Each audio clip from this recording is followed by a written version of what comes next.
Siempre Venezuela. 2 horas de información, noticia, cultura, música y la presencia de la migración venezolana en el mundo. A partir de este momento, Venezuela siempre, siempre Venezuela. Amigos de Venezuela, siempre, siempre Venezuela. Con este tema iniciamos nuestra edición de la tarde de hoy, de este viernes 11 de noviembre. Siempre llevándole a ustedes información, comentarios, noticias, música, entrevistas, todo lo que tiene que ver con Venezuela y su migración a lo largo y ancho del mundo. Esto lo hacemos con mucho cariño, con mucho respeto para todos ustedes a través de esta señal. 5 emisoras que se enlazan, 4 de ellas en la zona binacional colombo-venezolana, una en Aruba, para llevarles a ustedes la mejor información de Venezuela, siempre, siempre Venezuela. Pero como les hemos dicho, este es un trabajo en equipo, un trabajo en donde está Vanessa Chacón en la producción, Camilo García en redes sociales, apoyo técnico, Alex Meneses, que se encuentra en este apoyo desde la emisora de Radio San José de Cúcuta, nuestro equipo de corresponsales en Venezuela y otras partes del mundo, y también este es su servidor Alan Peralta, que les comenta las noticias más importantes del día a día. Bien, terminó la cumbre, la reunión venezolana en París entre representantes del gobierno de facto, representantes de la oposición, los países garantes que promovieron esta reunión, el presidente de Francia, Emmanuel Macron, el presidente de Colombia, Gustavo Petro, y el presidente de Argentina, Alberto Fernández, quienes se sentaron en la misma mesa para conversar. No era tampoco una reunión formal como tal, sino era una reunión de entendimiento y de apertura que rompe el hielo después de prácticamente 13 meses de suspensión del diálogo entre los factores políticos venezolanos. La reunión terminó sin firma de compromiso, solo palabras. Así lo titulan varios medios de comunicación en Venezuela en este momento. La reunión fue importante en el sentido de que, por ejemplo, el presidente de Colombia, el presidente Petro, declaró a los medios que no se suscribió ningún compromiso, aunque los negociadores venezolanos manifestaron la intención de reanudar el proceso de diálogo en México con la mediación de Noruega. También las personas que están directamente en la mesa, las dos partes venezolanas, lo que expresaron es que están en el camino de llegar al acuerdo, declaró Petro a los periodistas al terminar el encuentro. También dijo que no hubo firmas, solo palabras. Sin embargo, dijo Petro, Gustavo Petro, propuso 3 cosas importantes. La primera, el desbloqueo, una amnistía general a todos los presos políticos y un pacto de convivencia para las elecciones y después de ellas.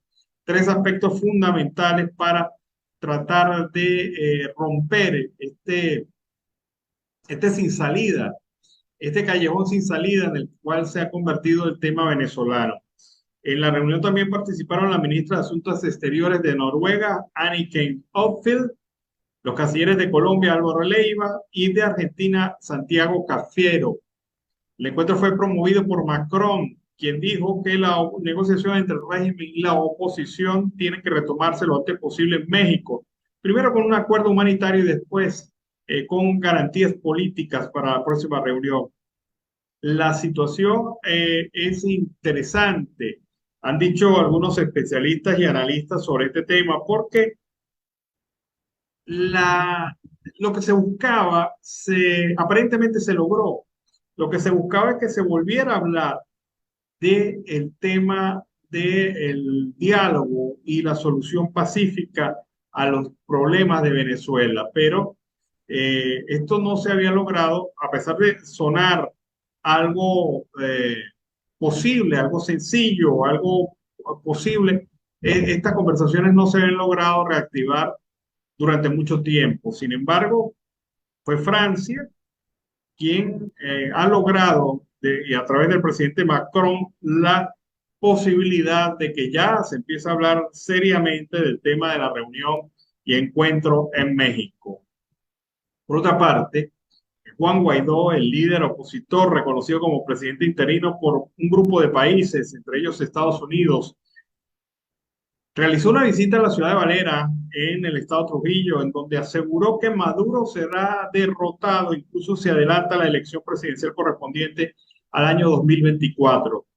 Anda por ahí que si el 2024 o antes, anda por ahí vapuleando que si van a adelantar la elección. No pueden adelantar nada porque no la deben, se la robaron, son unos estafadores, dijo Juan Guaidó.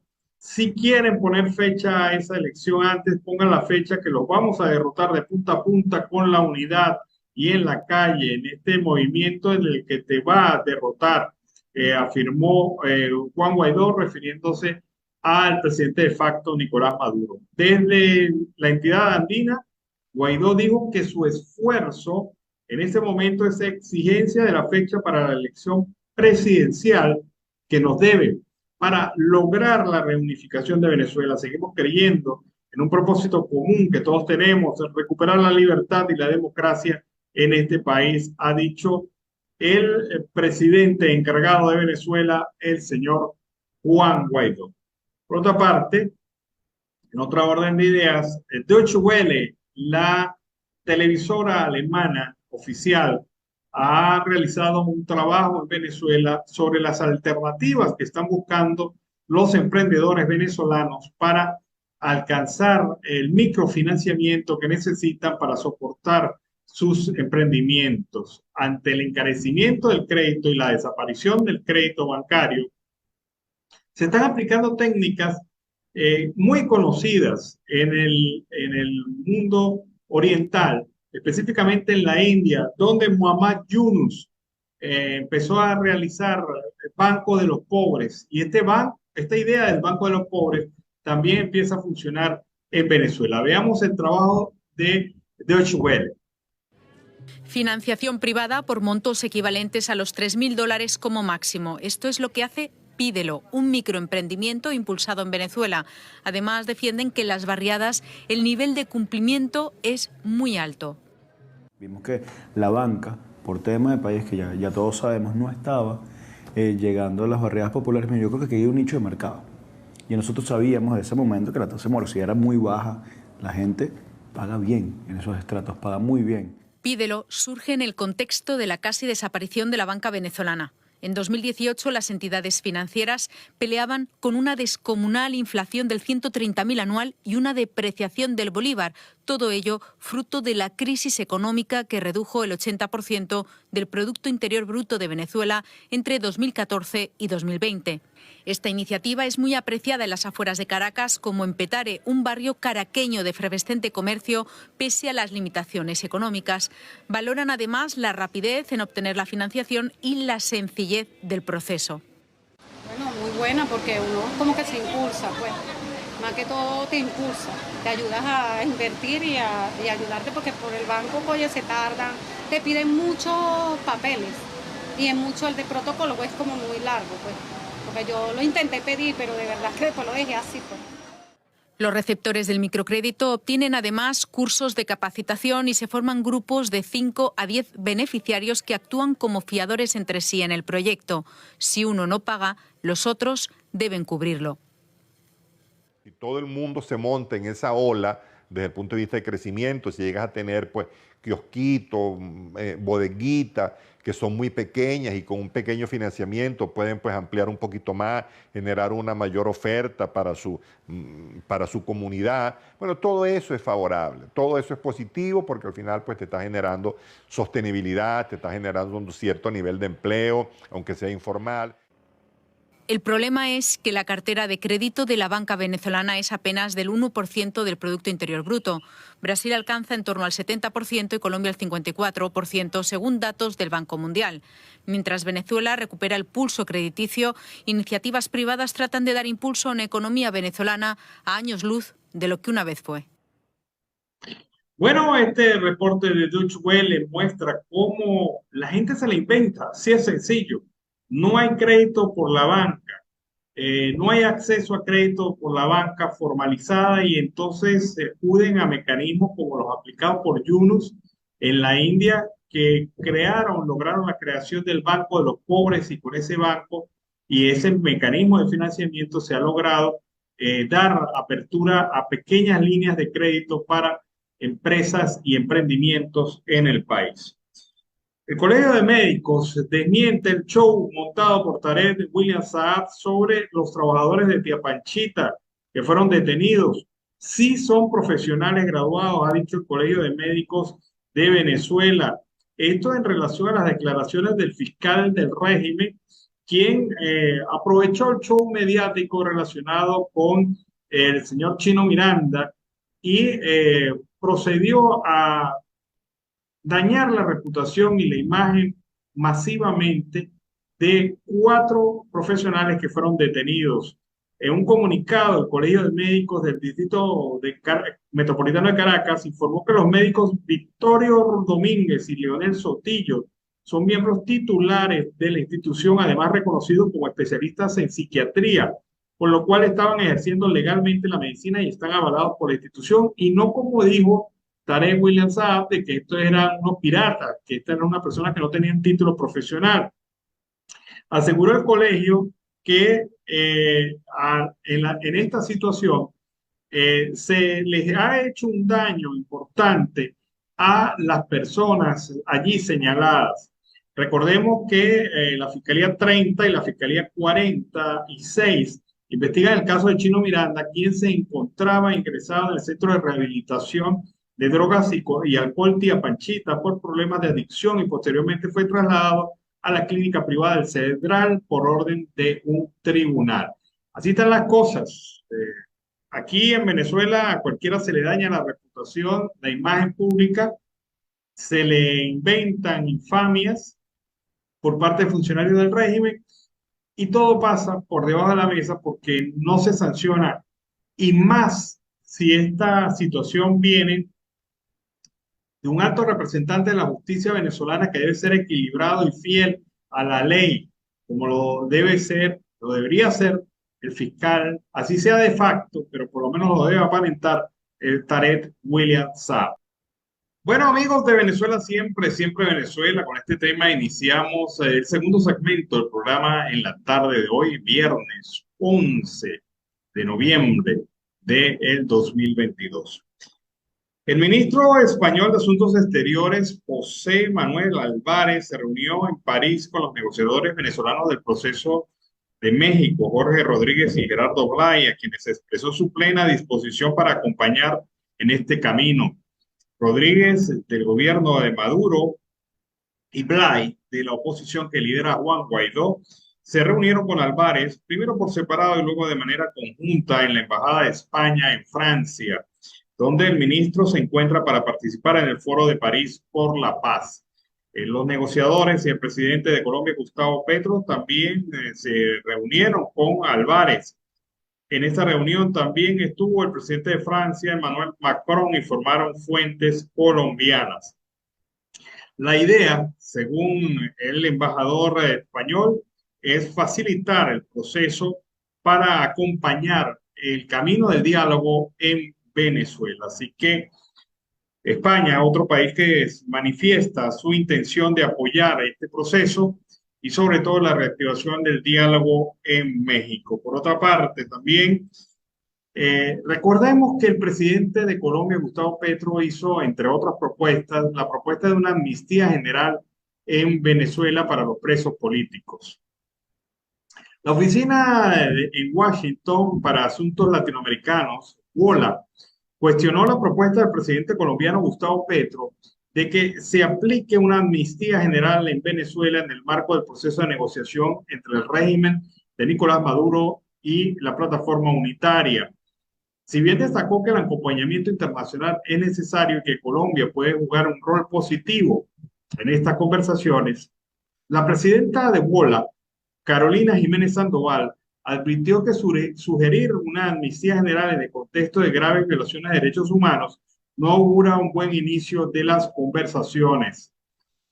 Por su parte, el director del programa WOLA para Venezuela, Geoff Ramsey, recordó que las leyes de amnistía han sido prohibidas por la Corte Interamericana de Derechos Humanos. Por lo tanto, una medida como esta sería contradictoria con la propuesta del mismo presidente Petro de que Venezuela retorne al sistema interamericano de derechos humanos. Así que Hay posiciones en contra ya de la propuesta del presidente Petro. Hay que evaluar hasta dónde alcanza y cuál es el nivel de vuelo que pueda tener una propuesta como esta en el marco de las conversaciones entre la oposición y el gobierno de facto de Nicolás Maduro.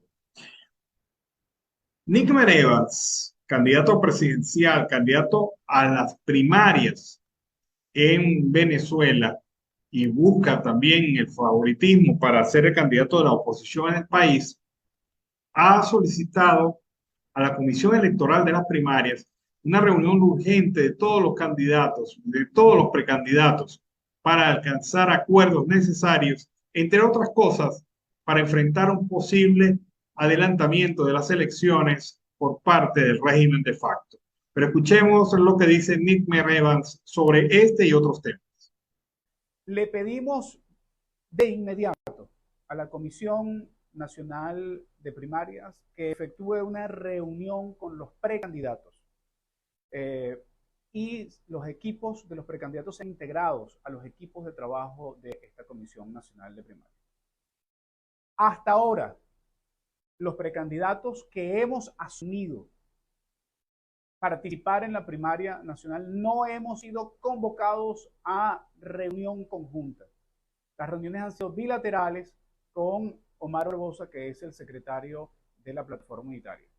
Pero nosotros desde un principio hemos considerado que esta Comisión Nacional de Primaria es una instancia superior, es una instancia con mayor legitimidad que la que puede tener la Plataforma Unitaria.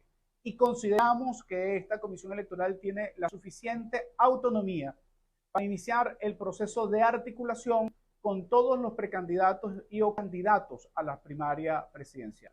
Es por eso que le solicitamos muy respetuosamente a la Comisión Nacional de Primarias que evalúe el hecho de convocar lo más pronto posible a una reunión entre los que hemos hecho públicas nuestras posturas como precandidatos para que seamos escuchados en relación con las expectativas que tenemos sobre el proceso electoral que se va a desarrollar o se pretende desarrollar desde la oposición venezolana. Bueno, y en esta misma orden de ideas, Henry Alviares, coordinador nacional de la organización 20 Venezuela, se pronunció sobre esta Comisión Nacional de Primarias. El dirigente expresó que los 10 integrantes de esa junta deben generar las condiciones para que la sociedad venezolana confíe en el proceso. Para el líder de este partido liberal, las primarias opositoras no pueden convertirse en un nuevo monumento al fracaso del G4. Sentenció que no vamos a permitir que tengan el mismo resultado de estos fracasados 14 diálogos. No vamos a permitir que sea traicionado como el plebiscito del 16 de julio y no vamos a permitir que tengan la misma suerte del interinato. Alviares envió mensajes a los integrantes de la Comisión de Primarias para que entiendan que la suerte del país está en función de la confianza que genere este evento que debe convocar a toda la sociedad venezolana. Agregó que estas 10 personas deben responder a los intereses del país e insistió que este proceso es una oportunidad para cohesionar a los venezolanos y aglutinar la fuerza ciudadana para enfrentar al régimen de Nicolás Maduro. Bueno, van creciendo las posiciones sobre el tema de la Comisión Nacional de Primarias y allí pues hay, digamos, bastante presión para que este evento sea lo más transparente, lo más equilibrado y lo más democrático posible. Vamos a escuchar ahora un reporte preparado por La Voz de los Estados Unidos sobre un tema fundamental en el país, el cierre del espacio radioeléctrico, los procesos que se han abierto para proceder al cierre de múltiples emisoras en todo el país. Veamos y escuchemos este video. La última embestida contra las emisoras de radio se saldó recientemente con 15 nuevos cierres y 2 licencias vencidas, sumados a los 79 que denunció recientemente el Sindicato Nacional de la Prensa. Acumulan casi un centenar de radios clausuradas entre enero y octubre de este año. El director de la ONG Espacio Público, Carlos Correa, asegura que es una acción sistemática que busca el reacomodo de la propiedad del espectro radioeléctrico. Y ese reacomodo que se está dando pareciera preparatorio de una lógica en que la presencia predominante o que sea aún más predominante sean los medios afines o cercanos al gobierno nacional y además tener una situación ventajista o aún más ventajista ante procesos electorales que estarían por venir.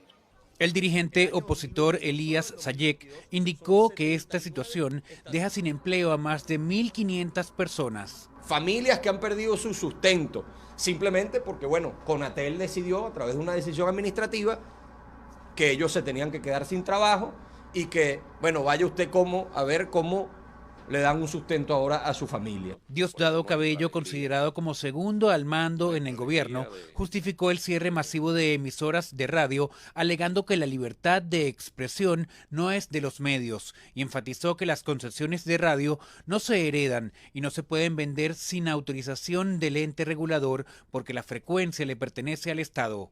Álvaro Algarra, Voz de América, Caracas. Bueno, es la situación entonces que se presenta con los medios radiales en Venezuela.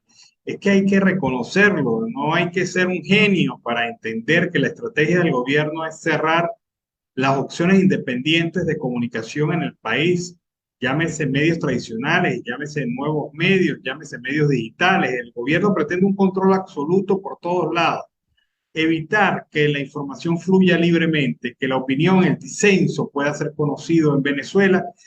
Y bueno, será labor de los venezolanos enfrentar estas circunstancias o simplemente dejar que pase.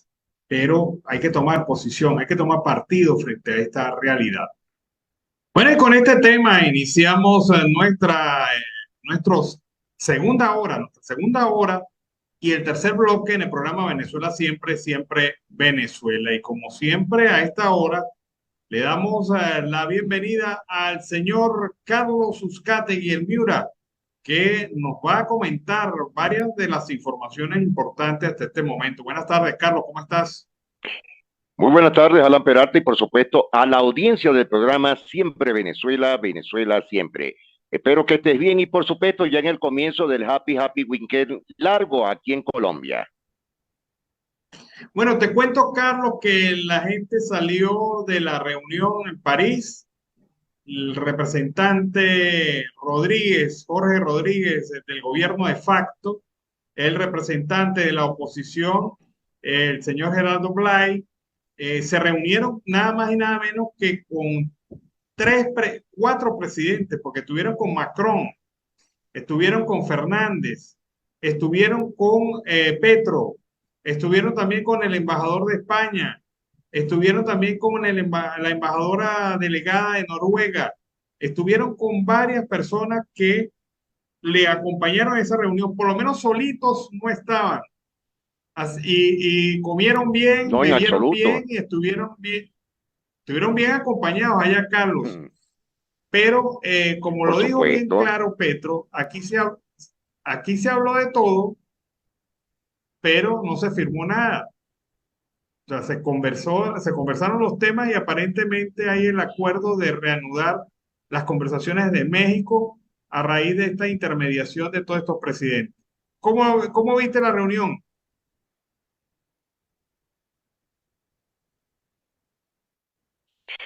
Alan, esto fue una reunión tal como tú lo dijiste, avanzado, es decir, entre ayaquitas, ya uno de ellos, lo que pasó en esta reunión con un tinte muy internacional.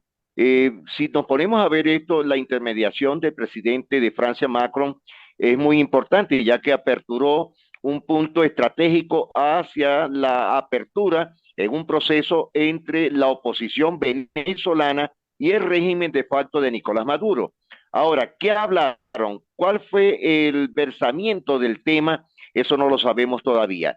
Pero lo más seguro, Alan, es que ya dentro de unos días esta reunión del diálogo en México se haga efectiva. Estoy plenamente seguro de esto, pero a la vez en las redes sociales y en los grupos de información, la gente no está muy de acuerdo con lo que acaba de pasar porque todo el mundo quiere saber qué pasó en esa sala de chisme internacional.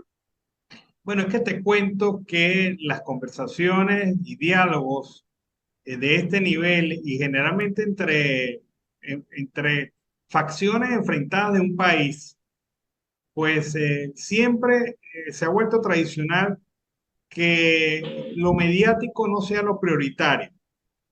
Y te voy a decir por qué, porque esto significa, estas conversaciones significan, si quieres que realmente se llegue a algo, significan ceder de un lado y de otro. Y bueno, dentro de ambos grupos hay sus radicales. Y estos radicales pues nunca van a querer ningún tipo de negociación, sino el enfrentamiento total, el aniquilamiento total del adversario. Bueno, eso es lo que se busca evitar. Pero lo que considero yo el éxito de este diálogo, de esta conversación, de esta reunión, es que por primera vez en 13 meses se ven las caras. Y claro, como dice la canción, se ven las caras, pero nunca el corazón. Pero por lo menos en este momento arrancó el diálogo. Otra vez. Otra vez, por lo menos Goku tuvo que haber paseado por la Torre Eiffel, fue para las calles céntricas de buena perfumería. Y por cierto que a Gerardo Blay también le gustan las cosas buenas. Pero, Alan, tal como lo estás indicando, son varios puntos. El tipo de doctrina política social que tiene Francia, porque aquí no hablaremos de los presidentes, aquí hablaremos de las estrategias políticas doctrinarias de cada país en lo social. Una parte que sería el presidente Gustavo Petro, que es del ala izquierda, y por supuesto Noruega, que mucha gente como que piensa que Noruega es un país democrático. Noruega lleva un impulso totalmente de izquierda, pero muy democrático. Pero entre ese cúmulo, como lo estás indicando, todavía no se ha versado el tema abiertamente. Esperemos que el día lunes o el día martes ya se descifra, o por lo menos que en el juego del dominó la burra se echa a un lado. Bueno, Carlos, te comento que tenemos por ahí las declaraciones de Gerardo Blay. Vamos a tratar de descifrar parte de esas interrogantes que tienes con estas declaraciones de Gerardo Blay. Escuchemos. Doctor Blay, en el 2017 el presidente Macron declaraba o calificaba el gobierno de Maduro como una dictadura, abiertamente, con esa palabra. 5 años después se sienta a la mesa con Jorge Rodríguez, pero también le da la mano a Maduro en Egipto, en la COP27.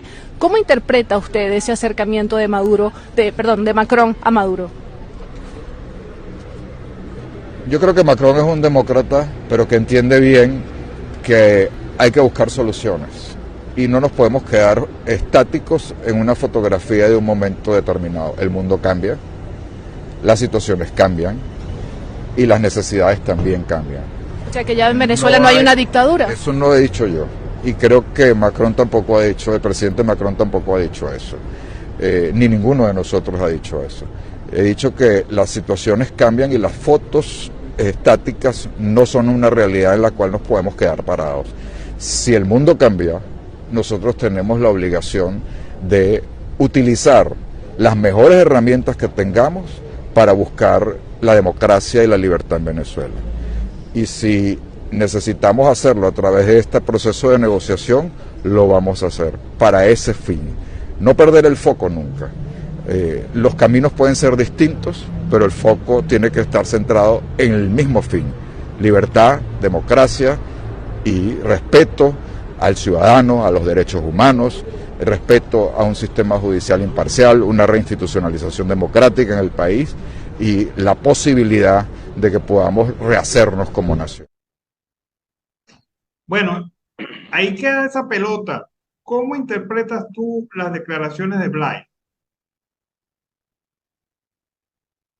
Fíjate, si le das una notoriedad al rostro de él, en ningún momento ha sonreído, ha tenido una expresión alegre.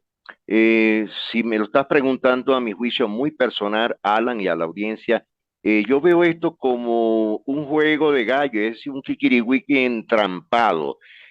Pero lo que observo es en Gerardo que no habló abiertamente. Le hacen una pregunta, automáticamente la responde, ya esto estaba preparado.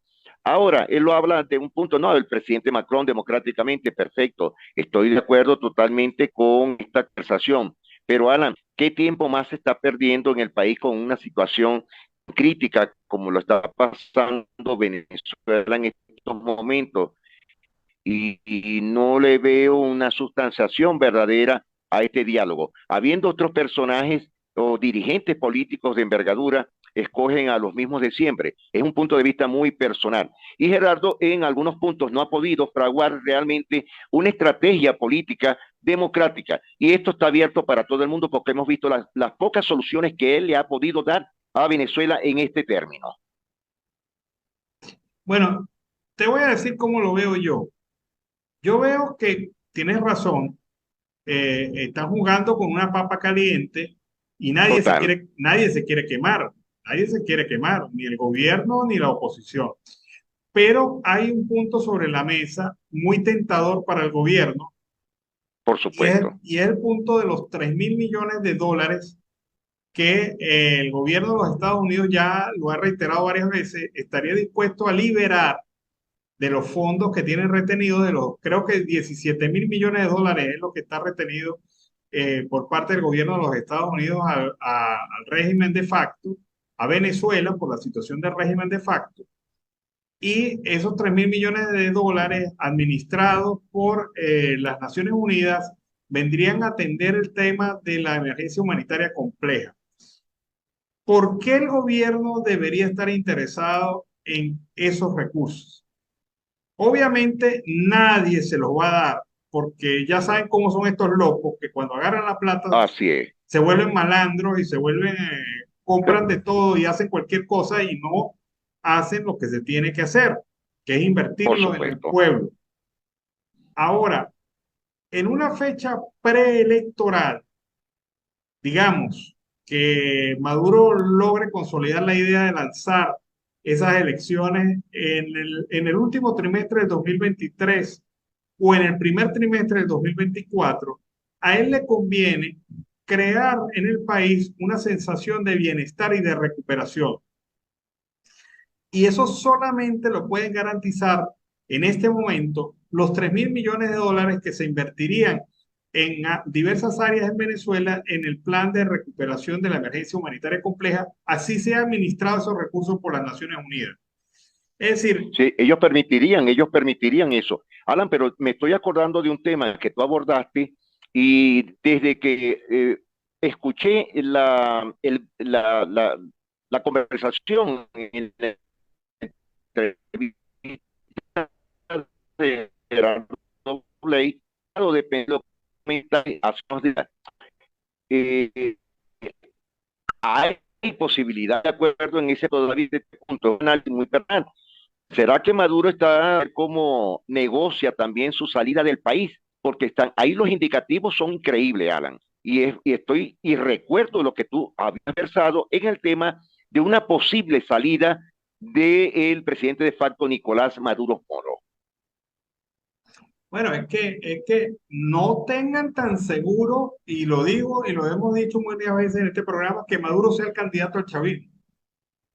No estén tan seguros de eso. Allí se puede imponer una tesis que es la tesis del Drácula como candidato, porque es el que mejor posicionado está dentro de las encuestas y dentro del lado chavista, e incluso te puedo decir que a algunos sectores de la oposición independientes les cae bien el tipo. Les cae bien el tipo. Por supuesto. A pesar de que es una locura, lo que te estoy diciendo es una locura. O sea, Drácula, candidato presidencial. Pero es una locura. Está moviéndose. Se está moviendo. Claro, y él dice que no, pero obviamente está haciendo campaña. Total. Pero ahí hay que jugar con los escenarios. Maduro es un personaje poco potable para los efectos políticos y los sectores de la oposición política internacional. Es poco potable porque nada más y nada menos que está siendo enjuiciado o preenjuiciado por la Corte Penal Internacional. O sea, a ningún presidente, ni siquiera a Macron, que se ve Por así supuesto. muy chévere, muy saludable, le quedaría bien avalar a Maduro. O sea, Maduro está Sí, en el proceso de venderse caro. O sea, pero ¿a y cambio muy de qué? caro. ¿A cambio de qué? O sea, obviamente él tiene que buscar su salida más honorable, entre comillas, porque la honorabilidad para mí no se aplica a un personaje como este, pero vamos a decirlo así, está buscando la salida más honorable. Sí, Y ese es el punto, Drácula, Alan. y Está Drácula que le presto cae bien, Drácula que le a cae bien muchos. a varios empresarios, podía ser el hombre del chavismo, increíblemente, pero pudiera ser el hombre del chavismo. Pudiese ser. Pero fíjate algo, Alan, para acotar este tema. Maduro no tiene el visto bueno del ala militar y mucho menos de los comacates.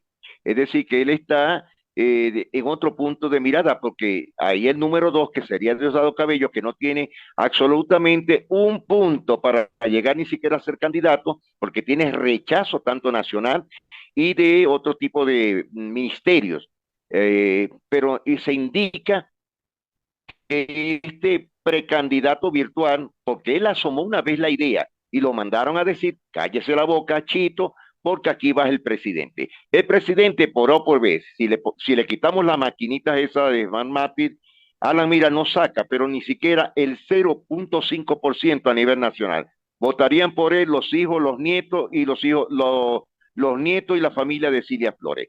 Pero él no tiene chance absoluto, no tiene credibilidad, no tiene honorabilidad, no tiene parte ni siquiera en el punto de empresarial. Y yo sé que pudiese tener un contacto financiero, porque aparte de eso, no lo tiene, Alan. Es decir, el tipo está perdido. Bueno, pero te digo una cosa, el, el hombre, Maduro como candidato, tiene un rechazo incluso al interior del chavismo del 60%, creo que fue la última cifra Sí, que 60%. 60% del rechazo dentro del chavismo. O sea, eso es un plomo en el ala para cualquier candidato, porque lo que puede llevar es a una abstención generalizada. Pero volviendo dentro del chavismo, ¿no?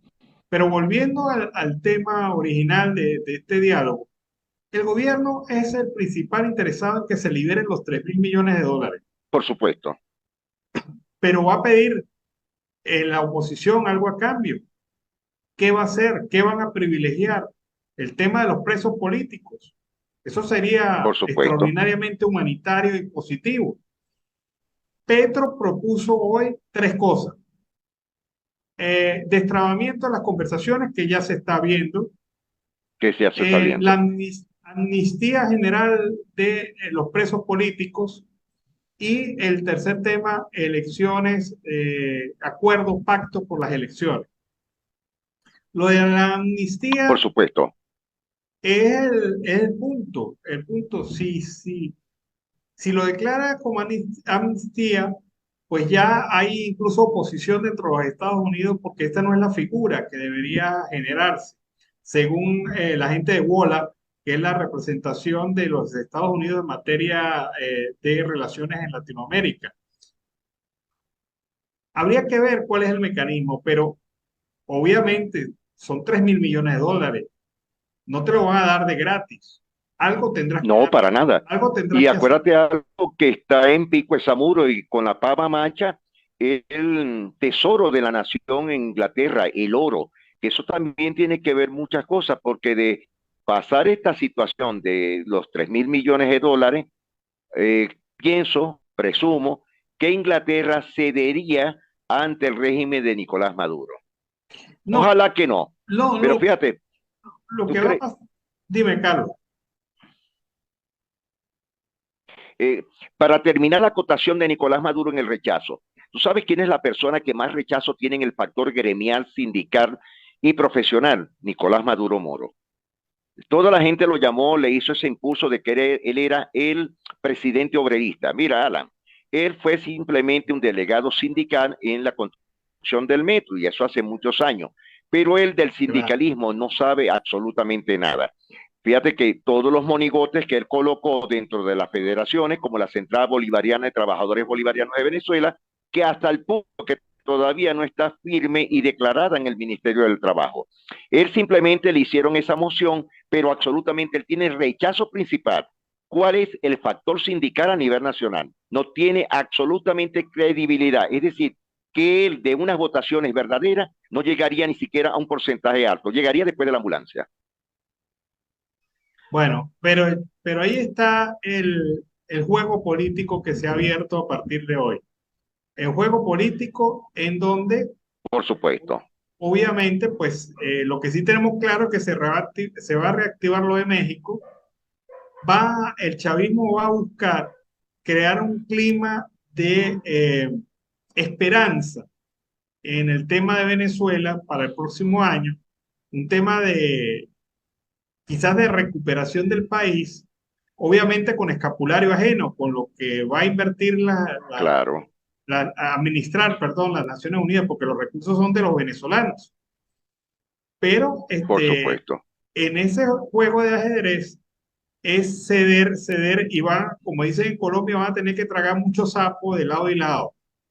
Pero para mí, claro, para mí la justicia es con los presos políticos. Por supuesto, de acuerdo contigo. Que han venido sufriendo y son la ficha de canje del régimen. Ahí es donde está el verdadero mensaje para el país. Ahí es donde está la situación real para el país. La liberación masiva de los presos políticos es una circunstancia importante. Y la amnistía sobre el seguimiento que tienen muchos dirigentes políticos y sobre todo, Alan, una cantidad de comunicadores, periodistas en todo el mundo regado, Alan, y ver qué es lo que se va a hacer con esto de verdad. Bueno, lo demás es especulación. Vamos a ver con qué fichas viene el juego de México, porque viene el juego de México. Porque viene, indiscutible. Tiene que hacerse. Y obviamente, pues allí conoceremos más detalles o podemos perfilar más detalles. Pero tanto el régimen de facto como la oposición deben dar señales claras, primero de compromiso y de cumplimiento de compromisos. Hasta ahora el gobierno ha estado muy mal en eso de cumplir los compromisos, pero ya se les está agotando el combustible y ya se les está agotando las alternativas como para poder hacer o tener excusas para no hacer lo que debe hacer. Porque si tú quieres integrarte de nuevo a la comunidad internacional, tienes que dar señales claras en el tema de derechos humanos, en el tema de la reinstitucionalización democrática, en el tema de elecciones libres y transparentes. Y para mí, las elecciones presidenciales las van a querer tirar como mega elección. Sí, como mega elección. Lo he pensado también. Y ahí va a estar en juego el todo o nada. Porque Estados Unidos va a decir, yo a ningún gobierno le devuelvo Citgo si no es producto de una elección limpia y transparente. Y el Banco de Inglaterra va a decir, no le devolvemos el oro hasta que haya un gobierno libre y transparente, electo libre y transparentemente en Venezuela. Y estamos hablando de mucho dinero. Un gobierno transparente y limpio y democrático, Alan, con votaciones verdades populares. Claro. O sea, el juego se abre, las cartas están abiertas. Que habrá ventajismo, obviamente habrá ventajismo por parte del gobierno, va a seguir jugando sus fichas duras, pero cada vez se le agota más este recurso porque ya la gente está hastiada. Hasta el propio colectivo chavista está hastiado de esta situación. Bueno, Carlos, se nos acabó el tiempo. Por supuesto que sí. Guarde algo para el lunes, para el martes. Así es, entonces... No vote todos los temas, Carlos. Bueno, me guarda unos buenos... Hay unos temas que vienen candentes la semana que viene, Alan, muy candentes, y que serán sobre todo con ciertas sorpresas también para la audiencia de nuestro gran programa Siempre Venezuela Radio, que sé que cada día estamos a la vanguardia de la comunicación. Alan, te deseo un happy weekend, por supuesto a Camilo, a Vanessa y a la audiencia del programa Siempre Venezuela Radio. Bye bye. Bye. Y acuérdense, Carlos, pórtese bien porque la próxima semana es la semana de la chinita. Así que aportarse bien, Carlos Bucati y el Miura. Nos vamos a la pausa comercial musical de momento y de regreso seguimos acá con más de Venezuela siempre. Siempre Venezuela. Viene el hombre del deporte, el Toto Mora. Hola, amigos de todos, finalizamos nuestra edición y esta semana de Venezuela siempre, siempre Venezuela. Como siempre, le invitamos a estar pendiente de nuestros canales comunicacionales a través de nuestras redes sociales, en Instagram, en Facebook, también en Twitter, Siempre Venezuela Radio, en nuestra página web siemprevenezuelaweb.com y también nuestra opción comunicacional a través de nuestro canal YouTube Siempre Venezuela, llevándoles entonces la mejor información.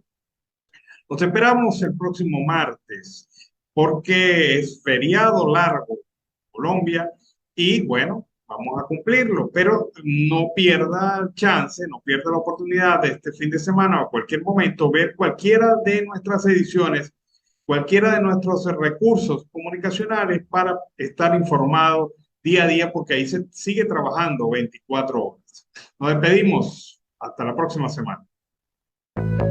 Siempre Venezuela es un programa que te brinda las mejores noticias, comentarios, análisis, entrevistas y música. Información sin censura en la voz de los protagonistas. Todo un equipo de producción de primer nivel. Siempre Venezuela. Lo encontrarás en las radios de tu preferencia. O si no, visítanos en nuestras plataformas digitales. Siempre Venezuela Radio. En Instagram, Facebook y Twitter. De lunes a viernes le decimos lo que en Venezuela prohíben. Porque somos Venezuela siempre, siempre Venezuela.